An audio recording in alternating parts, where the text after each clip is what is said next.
merci d'être présent pour cette session sur la sécurité et notamment la sécurité dans le monde serverless. Et on verra, c'est même dans le monde serverless compute, donc une sphère assez particulière sur Google Cloud.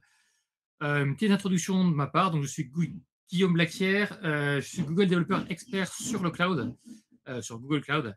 Et je suis aussi cloud architecte chez Sphere, qui est un Google partenaire qui fait euh, qui a des consultants sur le cloud et d'autres parties informatiques.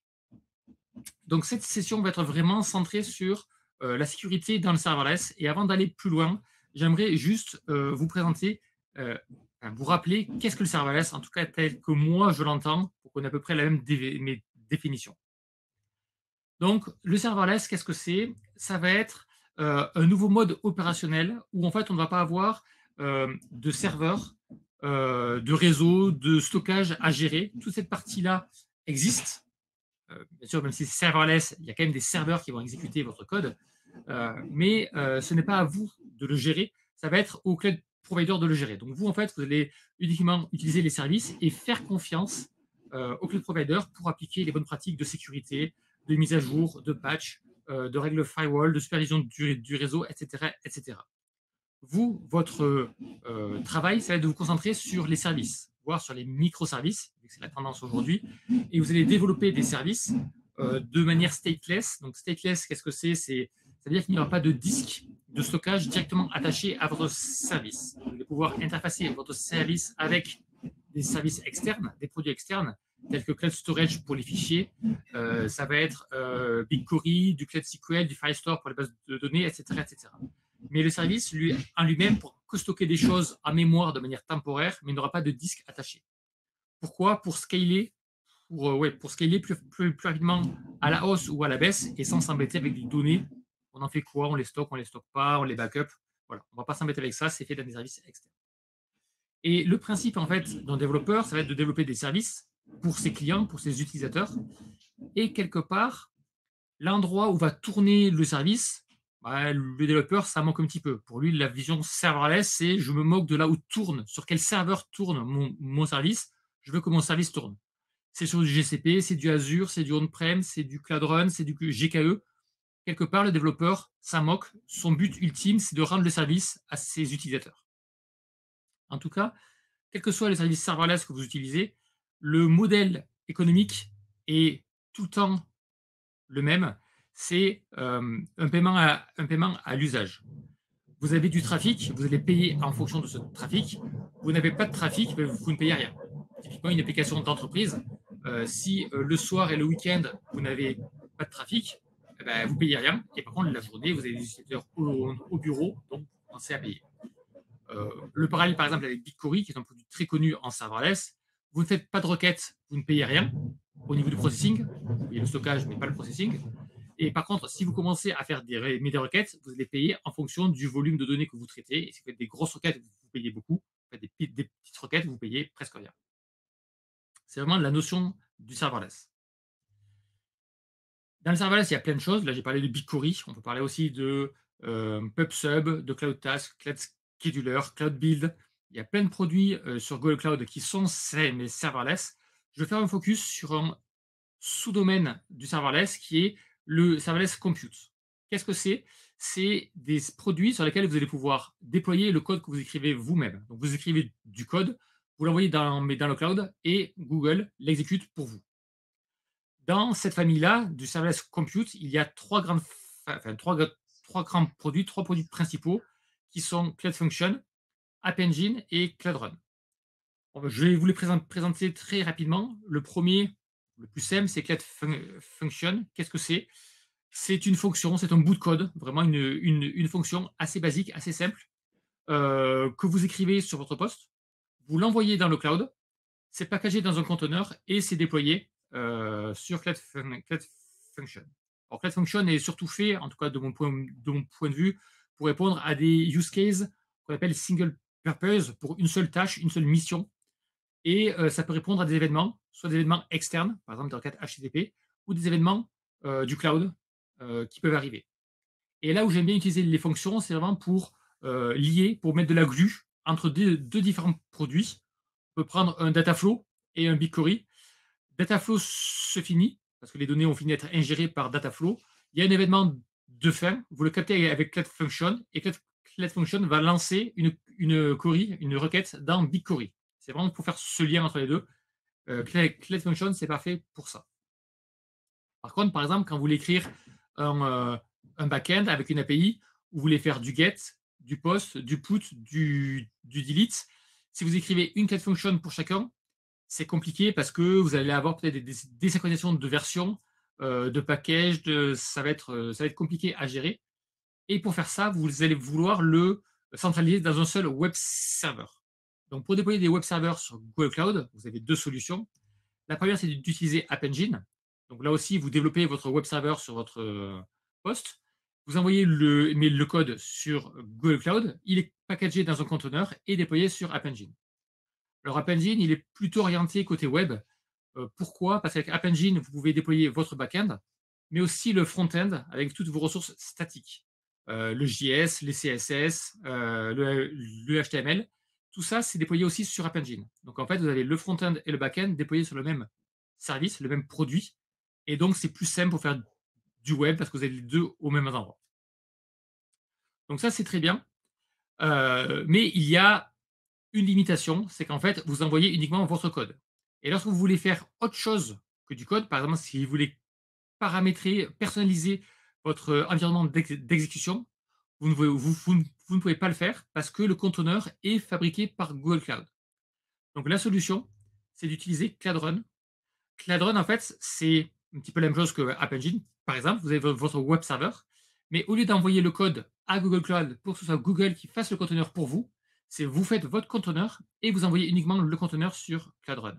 Et donc là, vous avez la main sur le conteneur, sur l'image de base de Linux, sur les librairies et les binaires système que vous voulez ajouter en plus dans votre environnement d'exécution, et enfin votre code et vos dépendances. Et donc vous avez vraiment la main sur tout l'environnement d'exécution et c'est plus, voilà, c'est plus personnalisable. Mais par contre, si vous avez plus la main sur l'environnement d'exécution, ça va sûrement impliquer des choses plus, en tout cas plus dures. Non, pas forcément plus dures, en tout cas différentes en termes de sécurité. On verra ça mais juste après. Et Cloud est vraiment fait plutôt pour de l'API, un peu moins que du web comme App Engine, parce que Cloud ne sert pas à des ressources statiques. Alors bien sûr, vous pouvez faire un conteneur avec un Nginx ou un Apache qui va servir des ressources statiques, mais à ce moment-là, vous avez un conteneur qui tourne pour servir ces ressources statiques, alors que sur App Engine, les ressources statiques sont servies gratuitement parce qu'elles sont en cache dans App Engine. Donc App Engine est plus fait pour du web et Cloud plus pour du backend. Dernière chose sur App Engine est un vieux produit, c'est même le premier produit de Google Cloud qui a été, mis à disposition en 2008, donc 2 ans avant AWS et puis plusieurs années avant AWS Lambda, qui est un produit serverless qui est très connu. Donc voilà, donc App Engine était un des tout premiers services serverless mis à disposition par un cloud provider public. Et donc voilà, vous allez voir quelquefois s'il y a le poids des années se fait sentir en termes de sécurité. En termes de niveau de sécurité, mais plutôt en termes de personnalisation et de customisation de la sécurité sur App Engine. Donc maintenant que les présentations sont faites, vous allez pouvoir utiliser ces services, c'est super bien. Mais dans certaines sociétés, vous avez des équipes de sécurité, et j'espère que vous en avez dans votre société avec des experts en sécurité, en tout cas des équipes dédiées à la sécurité. Et dans certaines sociétés, ces équipes sécurité ont vu l'internet ou l'informatique depuis le début, depuis 20 ans, 30 ans, 40 ans, et elles sont très familières avec des architectures on-premise. Et quand on est avec du serverless, des fois, ça change les habitudes, et donc on va vous poser des questions, des fois qui vont vous paraître stupides ou amusantes, mais vous allez voir que c'est pas toujours si stupide, ces questions-là. La première question qu'on peut vous poser, par exemple, ça va être comment est-ce que vous faites du patch dans vos serveurs, dans vos environnements serverless? Comment est-ce que vous patchez les serveurs? Ce qui peut être assez drôle dans du serverless, mais vous allez voir, c'est pas si stupide comme question au final. Ensuite, comment est-ce que vous gérez le réseau? Comment est-ce que vous faites pour sortir sur internet avec une IP statique? Comment est-ce que vous faites qu'un service n'est pas accessible depuis l'extérieur parce que c'est un service interne et vous pouvez le garder vraiment que pour vous dans votre réseau. Et si ce service est exposé sur Internet, comment vous faites pour le sécuriser et assurer la confidentialité des communications? Par exemple, avec un certificat SSL ou TLS. Ensuite, vont venir les questions au niveau de la qualité de service. Par exemple, comment est-ce qu'on fait pour assurer la haute dispo du service? Ou encore les accès depuis le monde serverless vers d'autres API de Google Cloud, ou comment est-ce que fait le monde extérieur pour accéder à vous et comment on fait pour contrôler les accès de qui peut accéder à quoi. Et enfin, parce que Internet, c'est un petit peu un monde sauvage, c'est un petit peu la jungle, comment est-ce qu'on fait pour limiter les attaques DDoS de ces produits serverless que vous déployez? Donc mais pour ça, toutes ces questions se posent parce qu'en fait, avec le serverless, vous avez compris que vous n'avez plus la main sur l'infrastructure. Elle est plus chez vous, l'infrastructure, elle est chez Google. Et comment est-ce que vous faites en fait pour reprendre le contrôle de cette infrastructure pour répondre à ces questions-là et pour surtout rassurer vos équipes sécurité qui ne vous mettent pas un petit drapeau rouge sur votre application et que vous ne puissiez pas la déployer en production. Donc pour ça, on va voir une dizaine de points. Et le premier, c'est comment est-ce que vous faites pour patcher vos serveurs. Alors oui, c'est assez drôle parce qu'en serverless, vous ne gérez pas les serveurs. Donc, comment vous faites pour patcher les serveurs? Ben, j'ai pas de serveur. C'est bon, la question est répondue. Merci, au revoir. Mais non, en fait, parce que quand vous déployez une application avec Cloud Run, non, pas avec Cloud, avec Cloud Function et App Engine, vous déployez pas uniquement des serveurs, vous déployez aussi votre code et votre code a des dépendances. Et puis, il arrive que ces dépendances aient des failles de sécurité. D'ailleurs, que votre code aussi ait des failles de sécurité et vous avez besoin de patcher les dépendances, au moins de les mettre à jour, et puis de patcher votre code quand il y a des problèmes. Donc finalement, le patch ne se résume pas uniquement au serveur, ça se résume aussi au code qui tourne sur les serveurs, et le code, c'est votre code, donc forcément, vous devez le patcher et le mettre à jour. Et quand on parle de Cloud Run, c'est un peu plus que ça. Je vous l'ai dit, comme c'est un conteneur que vous livrez, vous avez votre code et les dépendances, mais aussi l'image Linux de base que vous choisissez. Il peut y avoir des failles dans cette image Linux de base, mais aussi sur les binaires que vous allez installer sur cette image de base. Ça peut être une version de Python, une version de Node, une version de Java que vous installez, qui peut aussi avoir des failles de sécurité, et vous avez besoin aussi de les mettre à jour.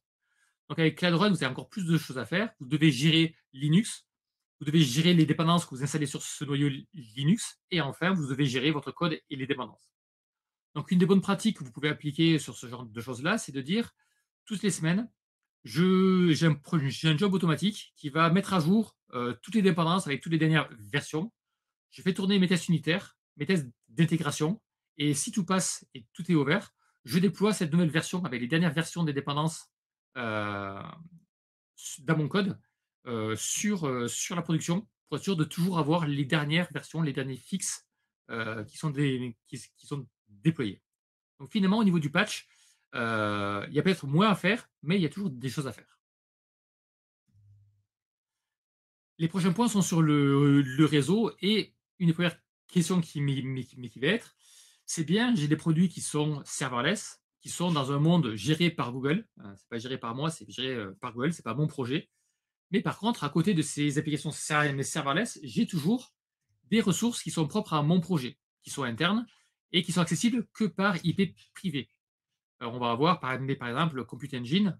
J'ai une règle de sécurité qui me dit que mes VM n'ont pas le droit d'avoir d'IP public. Comment je fais pour les atteindre depuis le monde serverless?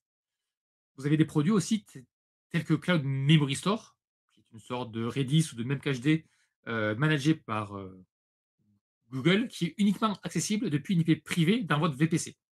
Comment vous faites pour accéder depuis votre monde serverless à votre projet avec des IP privés, sachant que vous ne gérez pas le réseau de votre mais de votre côté? La question se pose aussi quand vous avez une plateforme externe, on va dire par exemple votre plateforme on-prem, et vous voulez y accéder depuis votre monde serverless. Ça va être difficile. Je suis sûr que votre plateforme on-prem n'a pas d'accès public ouvert sur Internet. Donc, vous devez y accéder via un VPN ou depuis Interconnect avec une IP privée. Donc, là aussi, comment vous faites pour passer par cette IP privée? Alors, sur Google Cloud, il y a une solution, un produit très important dans le monde serverless qui va être Serverless VPC Connector. Qu'est-ce que ça fait? Ça fait un pont entre le monde serverless et votre projet. Et donc, en fait, tout le trafic qui va être généré depuis le monde serverless, depuis Cloud Function, App Engine ou Cloud Run, va atterrir dans votre VPC depuis un range d'IP que vous avez prédéfini. Et donc, vous allez entrer avec une IP privée. Et donc, vous allez pouvoir utiliser Cloud Route pour router ce trafic vers vos ressources de votre projet sur votre VPC. Ou alors, pour le router à travers un Cloud VPN ou un Etherconnect pour atteindre votre plateforme on-premise. De manière un petit peu symétrique, on va voir la même chose, mais cette fois-ci, ce n'est pas pour atteindre des IP privés, mais pour atteindre des IP publics. Parce que certaines fois, vous avez votre plateforme on-prem ou des applications externes, tierces, qui ont besoin de faire confiance à une IP statique. Pourquoi? Typiquement, j'ai déjà déployé un serveur SFTP où on faisait confiance à un login, à un mot de passe et à une IP source. Et donc, l'IP source, on doit être sûr de cette IP pour l'autoriser et enfin autoriser la connexion. Mais comme vous ne gérez pas le réseau dans le monde serverless, vous ne gérez pas non plus les IP telles qu'elles sortent. Et quand vous sortez sur Internet, vous sortez avec une IP de Google. Une IP, vous ne savez pas laquelle, c'est une IP de Google. Si votre voisin, si une société concurrente utilise les applications serverless, du Cloud Run, du Cloud Function, de l'App Engine, n'importe laquelle, de son côté, il fait un appel vers l'extérieur, vers Internet. Il est fort probable qu'une des IP de Google soit utilisée. Peut-être la vôtre. Donc en fait, comme différentes personnes peuvent utiliser la même adresse IP, en fait, vous ne pouvez pas y faire confiance parce que ce n'est pas la vôtre. Et donc, ce n'est pas une IP de confiance pour vous. Donc, mais pour ça, en fait, on va essayer d'avoir une IP qui est propre au projet. Et on va encore utiliser, cette fois-ci, Serverless VPC Connector, mais pas pour router uniquement les IP privés, mais aussi pour router tout le trafic public. On le route à travers Serverless VPC Connector. Et comme on est dans le VPC, on peut utiliser Cloud Router et Cloud NAT pour réserver une ou plusieurs IP et sortir sur Internet avec des IP qui, cette fois-ci, seront réservées pour vous, à votre projet. Et forcément, vous allez aussi payer ces IP parce qu'elles sont réservées que pour vous. Mais vous pouvez leur faire confiance parce que c'est vos IP à vous. Alors, cette solution est super bien, mais elle ne marche pas avec App Engine parce que, je vous ai dit, le poids des années font que des fois, il y a des fonctionnalités qui ne sont pas facilement pluggables sur App Engine. Donc, avec Cloud Run et Cloud Function, ça fonctionne, mais pas avec App Engine. Encore un point sur le réseau. Donc, si vous exposez vos applications de manière publique, pour que tout le monde puisse y accéder sur Internet, c'est quand même un petit peu le but des fois de faire des services pour donner des services à vos utilisateurs, pour rendre service à vos utilisateurs. Comment s'assurer que ce que vous exposez est sécurisé? En tout cas, comment assurer la confidentialité de la communication entre le client et vos applications en serverless? Et typiquement, vous voulez servir le trafic en HTTPS. Pour faire ça, c'est très simple, parce que vous n'avez rien à faire.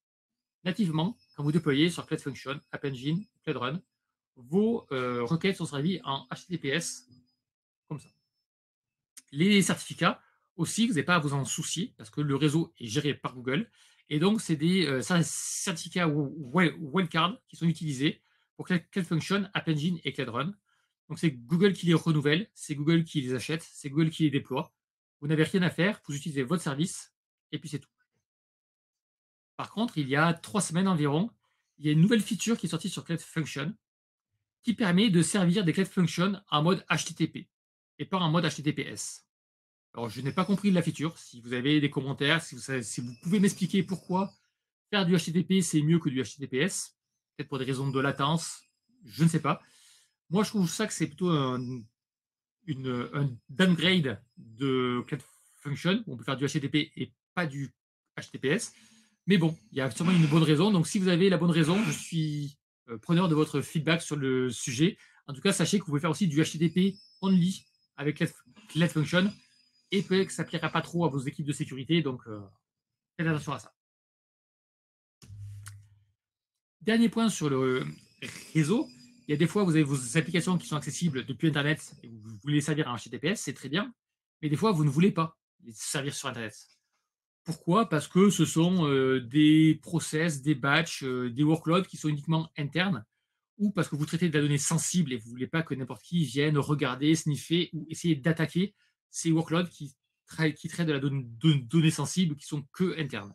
Et forcément, pour réduire votre surface d'attaque, moins vous exposez de choses, ben forcément, moins vous êtes tenté d'aller rentrer par différents endroits dans votre société. Et donc, vous voulez interdire n'importe quel IP public d'accéder à vos applications serverless.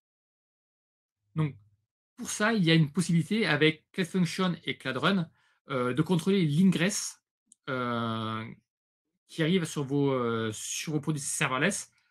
Avec App Engine, ce n'est pas exactement la même chose. J'ai dit que le produit était plus ancien. Donc, c'est plutôt des règles firewall que vous allez pouvoir mettre. Alors, c'est quand même du trafic public, c'est toujours de l'IP public, mais sur un subset d'IP que vous contrôlez. Voilà, c'est pas exactement la même chose. Mais ici, la description que je vais faire, c'est uniquement pour Cloud Function et Cloud Run. Et donc, en fait, vous pouvez dire je veux que tout ce qui vienne d'Internet et qui arrive directement sur Cloud Run ou Cloud Function, je veux le supprimer. Je ne veux pas que ce soit actif et donc je veux couper le trafic. Et au niveau de l'ingress, vous pouvez dire j'autorise uniquement le trafic interne. Et donc j'autorise uniquement le trafic qui vient de mon VPC d'accéder à Cloud Function ou à Cloud Run. Si vous avez un produit serverless comme Cloud Run qui doit appeler une Cloud Function qui n'est accessible que depuis le VPC, vous avez toujours cette brique magique serverless VPC connector pour faire le lien entre le monde serverless et votre VPC. Et comme vous êtes dans votre VPC, vous pouvez facilement accéder à Cloud Function qui est interne uniquement. Vous avez aussi des ressources propres à votre projet, Compute Engine ou Kubernetes Engine, qui sont déjà dans votre VPC et donc nativement, vous accédez à ce monde serverless interne. De la même manière, si vous avez une plateforme externe, votre environnement on-prem, connecté avec Cloud VPN ou Interconnect et qui arrive dans votre VPC, de la même manière, vous êtes dans le VPC, donc vous pouvez accéder à ce monde serverless. Donc c'est très bien parce que là, c'est que du trafic interne, mais des fois, c'est quand même pas ce que vous voulez. Vous voulez aussi offrir ces services à l'extérieur, accessibles depuis Internet. Vous ne voulez pas que Internet accède directement à Cloud Function ou à Cloud Run, mais vous voulez quand même servir publiquement ces ressources.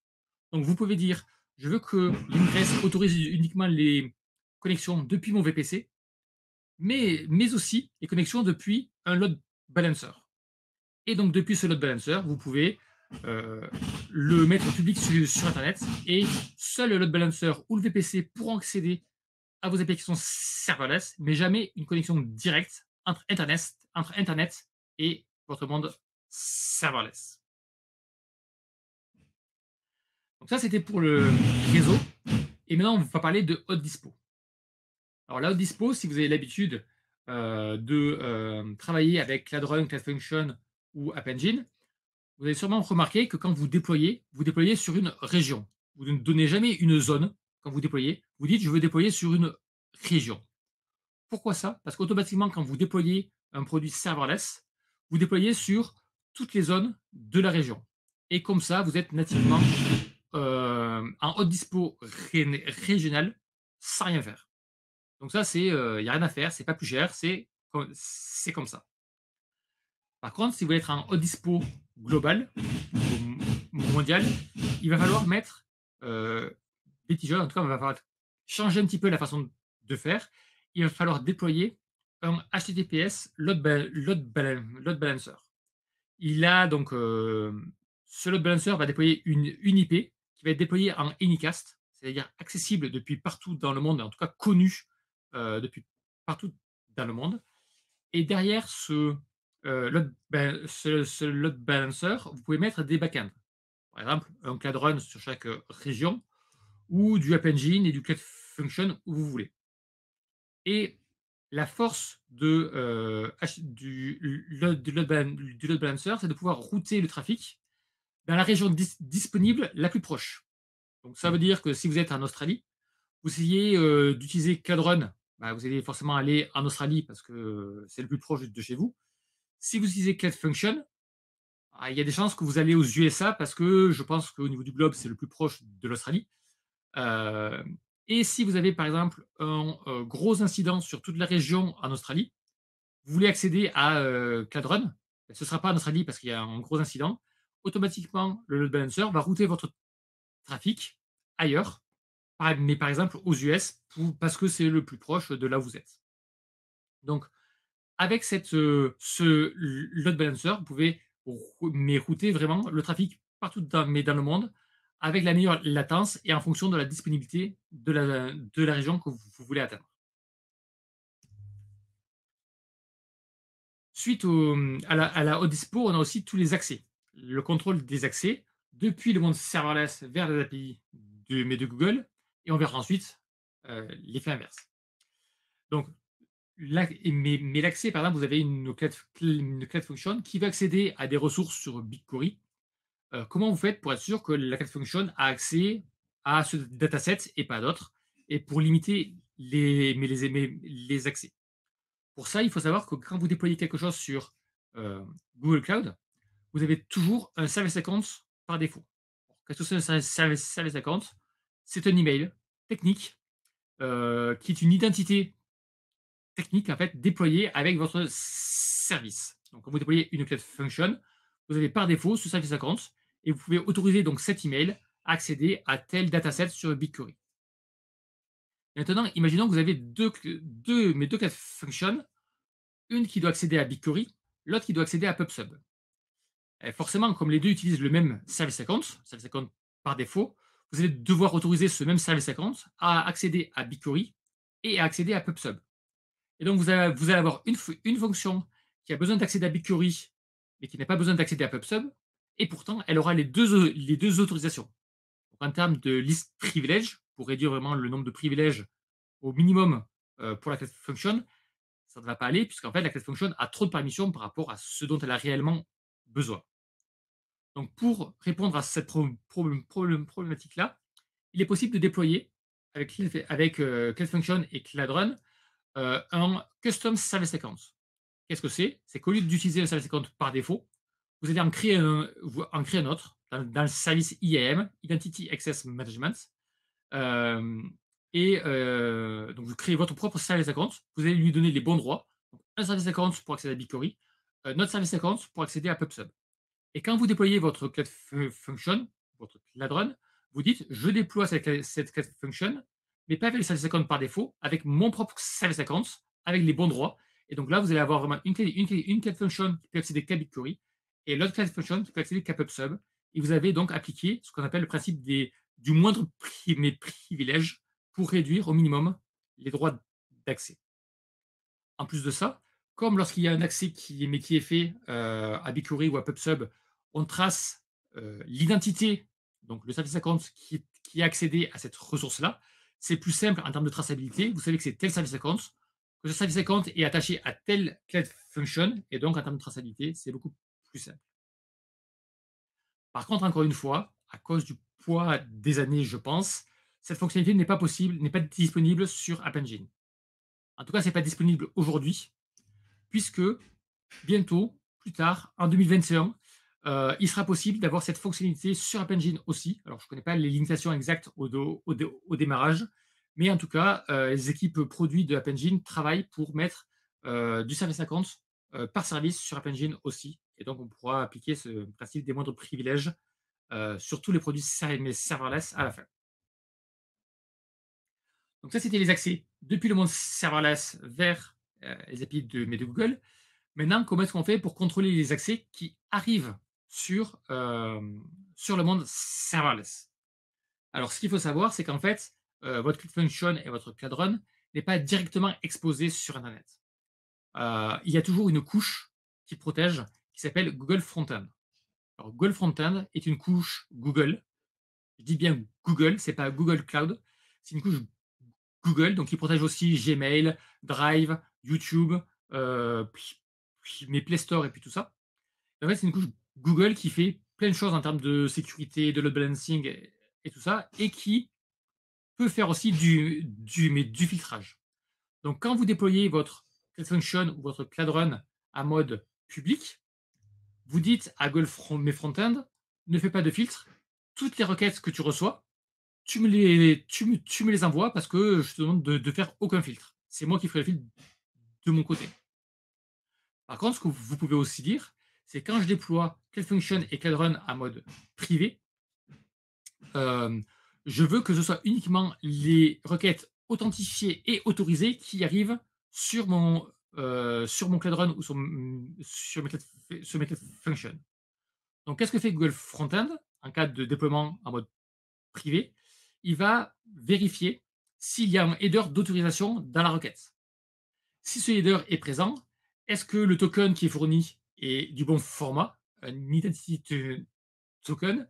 Est-ce qu'il n'est pas expiré? Est-ce que la signature est valide? Si tout ça est, répondu, est-ce que l'identité portée par le token, est-ce qu'elle est autorisée à accéder à Cloud Function ou à Cloud Run? Donc en fait, donc ça, c'est fait avec, IAM, mais notamment pour contrôler les permissions.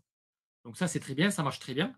Et donc vous pouvez imaginer, et c'est un début de réponse du point d'après qui est le DDoS, que si vous avez un tas d'attaques, enfin pas un tas d'attaques, un tas de requêtes non authentifiées, ou avec un mauvais token, ou avec un token expiré, ou avec une autorisation qui n'est pas valide, tout ce trafic est pris par Golf Frontend et écarté, et vous allez recevoir dans votre backend serverless uniquement les requêtes valides. Et donc, vous allez payer uniquement pour le trafic que vous processez, donc uniquement pour les requêtes valides. Et pour tout le trafic qui est tout pourri, c'est Google qui va l'écarter. Et donc, c'est Google qui va payer, donc qui va faire le processing pour écarter le trafic de leur côté. Euh, voilà. Donc, ça, c'est très bien. Au moins, vous avez que le trafic sain qui arrive et que vous traitez euh, pour vous. Donc, sur quoi se base Google Frontend? Il se base sur un token OAuth2, donc un identity token. Ce token est généré par un mécanisme cryptographique qui assure donc une courte durée de vie, c'est 1 heure par défaut. Et surtout, ce mécanisme est un mécanisme standard du web, et donc on ne réinvente pas la roue dans ce que l'on fait. Donc ça, c'est super, mais le monde est idéal, sauf que des fois, ça ne marche pas. Alors pourquoi ça ne marche pas? Parce que vous pouvez avoir, par exemple, un système de webhook. Donc un webhook, mais qu'est-ce que c'est? C'est, par exemple, sur GitHub ou GitLab, vous allez, renseigner, une URL. Vous allez pouvoir renseigner, par exemple, des headers qui sont statiques, mais vous n'allez pas pouvoir dire à votre système qui génère le webhook, «Je veux que tu me génères un token, identity token avec cette clé, Google Cloud, que tu l'ajoutes, en header de ma requête et ensuite que tu fasses ma requête». Ça, en général, dans les systèmes de webhook aujourd'hui, en tout cas dans la grande majorité, vous ne pouvez pas le faire. Donc, bah, vous n'avez pas de sécurité. En tout cas, vous ne pouvez pas appliquer ce mécanisme de sécurité où on génère un token de manière dynamique avec une durée de vie de uniquement 1 heure. Et pareil, c'est des vieux systèmes qui ne savent pas parler du O2, qui n'ont pas les librairies mais qui vont bien. Comment vous faites pour implémenter ce type de mécanisme? Alors en fait, vous avez deux solutions. Soit vous ne mettez pas de sécurité, donc voilà, donc vous êtes ouvert sur Internet et vous n'avez aucun filtre, ce qui n'est pas génial. Soit vous avez une autre solution, c'est d'utiliser Cloud Endpoint ou API Gateway. Alors API Gateway, en fait, c'est la version totalement managée de Cloud Endpoint. Et vous allez pouvoir étendre les capacités d'authentification, mais comme ça, en acceptant des clés d'API ou des authentifications Firebase. Et avec les clés d'API, vous avez en plus des features qui sont en plus, par exemple, comme la possibilité d'avoir des quotas ou du rate limit pour éviter que les personnes abusent de vos API et les appellent trop souvent. Donc le principe est le suivant: vous mettez une clé d'API dans votre requête, dans votre webhook, par exemple. La requête est récupérée par Cloud Endpoint ou API Gateway, c'est la même chose. La clé d'API est contrôlée, voir si elle est valide, si l'API que vous appelez est autorisée ou pas sur cette clé d'API. Si c'est le cas, Cloud Endpoint va générer un token ou deux avec son propre service account, donc avec un service account custom sur API Gateway ou sur Cloud Endpoint, ajouter ce token dans le header de la requête et forwarder, pousser, faire suivre mes requêtes dans le monde serverless. Donc, c'est pas l'idéal, c'est pas le top de la sécurité parce que quand vous mettez une clé d'API, il n'y a pas de durée de vie limite sur la clé d'API. Elle peut vivre 1 mois, 2 mois, 10 ans. Il n'y a pas de limite. Donc là, si on vous la vole, ben, pendant le temps qu'on vous la vole, eh bien, on va pouvoir usurper et faire des requêtes mais en votre nom. Donc, c'est pas le top de la sécurité, mais c'est mieux que pas de sécurité du tout. Donc, c'est un compromis entre les deux. Dernier point sur la partie DDoS. Donc, j'ai déjà parlé de Google Frontend. Quand je vous ai parlé de Google Frontend, je vous ai parlé de Cloud Function et de Cloud Run. Parce qu'avec App Engine, c'est un petit peu différent. C'est IAP, donc Identity Aware Proxy, qui est un proxy d'authentification, plutôt orienté web aussi, parce qu'App Engine est plutôt orienté web. Mais les fonctionnalités sont très, très, très similaires à Google Frontend. Et on a le même type de filtre. Voilà, on a les mêmes choses qui se passent avec IAP. Et donc, vous avez donc cette protection de tout le trafic qui est pourri, qui n'est pas authentifié, pas autorisé, qui est filtré par Google Frontend ou par IAP. En plus de ça, ces couches ont des filtres des filtres sur le réseau, sur le trafic de mes réseaux pour écarter aussi tout le trafic mal formé. Par exemple, les IP, donc les couches 3 et les couches 4 de communication réseau. Donc les IP mal formés, les IP partiel, tout ce trafic un peu bizarre et pas très safe est aussi écarté de manière automatique par Google Frontend et IAP. Donc, mais déjà, tout le trafic bizarre et tout le trafic qui n'est pas authentifié, vous allez pouvoir l'écarter. Mais des fois, vous écartez que le trafic qui est bizarre, mais vous voulez quand même que votre backend soit public. Pourquoi? Parce que tous vos utilisateurs ne sont pas des utilisateurs de Google et donc pour être autorisé avec les services IAM, il faut avoir une identité Google. Et si vous avez un service de e-commerce, bah, l'e-commerce, tous vos clients du monde ne sont pas avec Google. Donc forcément, vous avez besoin d'avoir des services publics, mais vous voulez quand même les protéger. Pour faire ça, vous pouvez mettre vos services, Cloud Function, Cloud Run et App Engine, derrière un load balancer HTTPS et activer Cloud Armor. Cloud Armor, qu'est-ce que c'est? C'est un WAF, donc un Web Application Firewall, que vous pouvez personnaliser avec les règles que vous souhaitez. Et notamment, vous allez pouvoir limiter donc, toutes les attaques de type OWASP, notamment le top 10 de l'OWASP, avec tout ce qui est injection SQL, cross-site scripting et tout ça qui par défaut seront filtrés par Cloud Armor. Par contre, c'est vrai que si vous avez un site de e-commerce qui est populaire avec beaucoup de trafic et donc beaucoup de règles de sécurité aussi, ça peut vous coûter cher parce qu'avec Cloud Armor, vous payez à la quantité de trafic, au volume du trafic et au nombre de règles que vous avez activées. Et donc, c'est pour ça que vous avez aussi une souscription que vous pouvez prendre qui s'appelle Manage Protection Plus, qui vous garantit un prix tous les mois, quel que soit le trafic. Et donc, vous avez des coûts qui sont prédictibles sur Internet parce que souvent, quand on fait du serverless qui scale petit peu bizarrement, eh ben, vous ne savez pas prédire le coût. Et donc là, justement, ça vous permettre de rassurer les financiers de votre société en disant qu'au maximum, Cloud Armor va coûter tant tous les mois. Donc voilà, donc ça c'était pour la partie sécurité. Et je vais finir en conclusion, par une phrase qui n'est pas de moi, que j'ai lue quelque part, qui ressemble à ça, qui est si votre sécurité fonctionne bien, va bien, votre business va bien se passer. Et je suis sûr que vous avez tous en tête un cas d'usage, une situation, une news que vous avez lue, où il y avait une société qui était promise un bel avenir, avec un produit qui était génial et qui était en forte croissance, et qui, à cause d'un petit problème de sécurité, ben, soit le business a été en difficulté, soit carrément le business s'est écrasé. Moi, l'exemple que j'ai en tête, c'est Zoom. Il y a un an, Zoom était en pleine expansion parce qu'avec avec le confinement, avec le télétravail, avec toutes les réunions mais en visio, Zoom a explosé. Mais à cause d'une petite faille de sécurité que l'on a trouvée au mois d'avril ou mai, ben justement, ça a un petit peu fait éclater cette bulle. L'avenir très prometteur de Zoom, c'est un petit peu ramolli et amoindri. Donc voilà, donc pensez à la sécurité dès le début. Si vous intégrez la sécurité dès le début de votre application, ça ne vous coûtera pas grand-chose, voire rien en plus. C'est sûr que si pour vous la sécurité c'est une option, on verra à la fin. Si à la fin vous voulez intégrer la sécurité, là par contre ça va vous coûter cher, parce qu'il va falloir casser des choses dans votre application pour y intégrer la sécurité. Et donc forcément quand on casse un produit qui est fini, ben, c'est toujours plus cher. Donc voilà, pensez-y dès le début. En plus, ça va responsabiliser vos développeurs et ce sera beaucoup mieux pour votre business. Ça apportera d'autant mieux que vous pouvez garder la confiance de vos utilisateurs. Donc c'est tout pour moi. Je vous remercie de m'avoir suivi, d'avoir été présent ce matin. Je remercie encore Cloud Sud de m'avoir accueilli, d'avoir donné la chance de de parler de ce sujet-là.